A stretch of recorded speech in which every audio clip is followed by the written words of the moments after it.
I think the biggest one is that in this political climate, a lot of people seem to think that DEI maybe is not as pertinent anymore. But I think it's always important to make sure that people feel like they're understood, they're being welcomed into their organization. That's what DEI is about. It's about trying to be welcoming and inclusive, trying to meet people where they are. If you can do that for your own employees, then you do that better for your customers. And your customers understand that, they see that. All of this is a broader conversation towards how you speak to your customer and what your message is.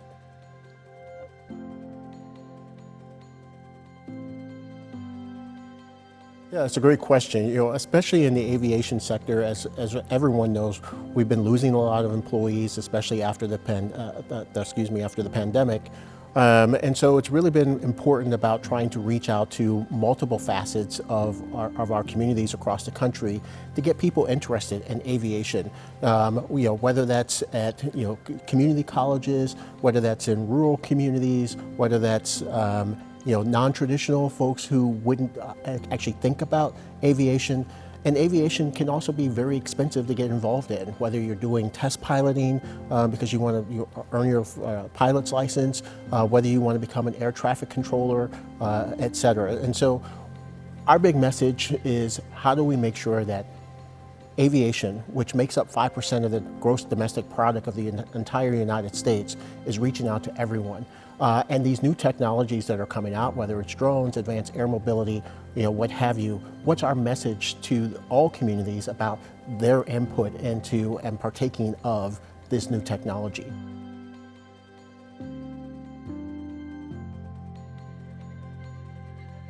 Yeah, well, growing up as an indigent Black LGBTQ kid in upstate New York, I've always been interested in DEI because I know I'm a beneficiary of a lot of people who came before me who set a path. And so it's always been very important for me to try and make sure that I'm bringing people along who were in similar situations as I was growing up. And I take that very personally. At the FAA and the Chief Counsel's office, for example, when I got there, we were about 42% diverse. We were just looking at this like 2-3 weeks ago.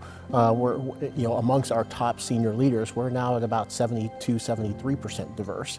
It's about trying to make sure it's inclusive. It's always about trying to make sure you get the right people. You're not doing diversity for diversity's sake. You have to make sure you get the right people with the right knowledge in the seats.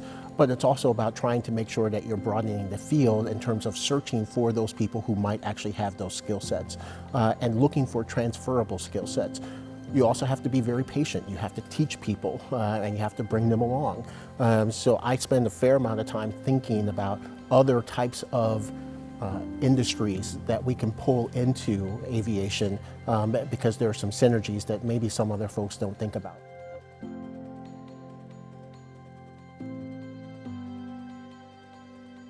Sure, just the one I had just mentioned, increasing our DEI amongst senior leadership, but also trying to make sure that we're expanding, for example, our search for air traffic controllers, which everybody knows has been a really big deal over the past couple of years.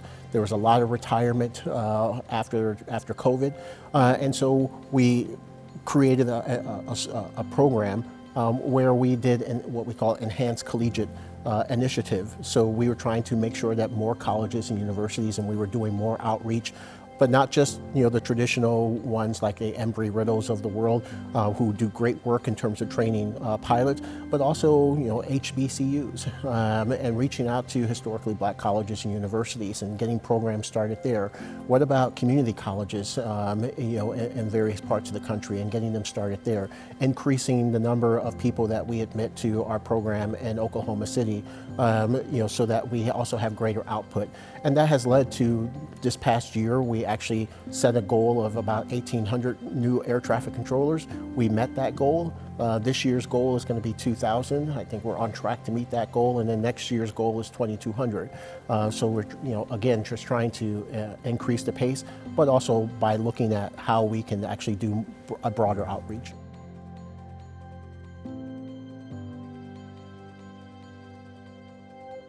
Every organization has what they consider to be their own values. What employees or prospective employees are looking at are what those values are and how well you adhere to them.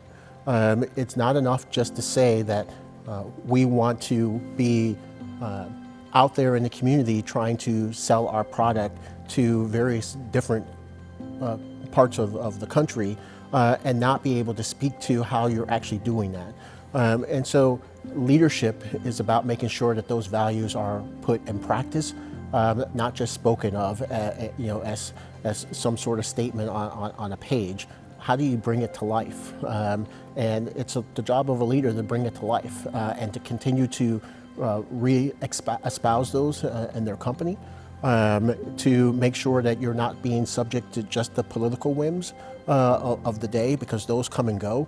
Look internal and figure out what message you want to be sending, both again to your workforce, your potential workforce, and your community and customer base about who you are and what you stand for, and how you put that in action.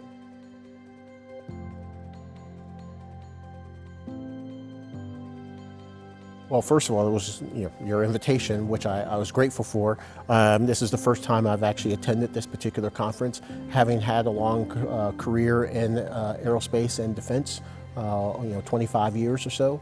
I'm always interested in meeting new folks who are also interested, like-minded, and so I'm really just encouraged by all that I've seen so far in terms of how we can advance aviation and aerospace in the United States and around the globe, how we can make it more efficient, how we can make it safer, but most importantly for the American people, how we can make it more effective.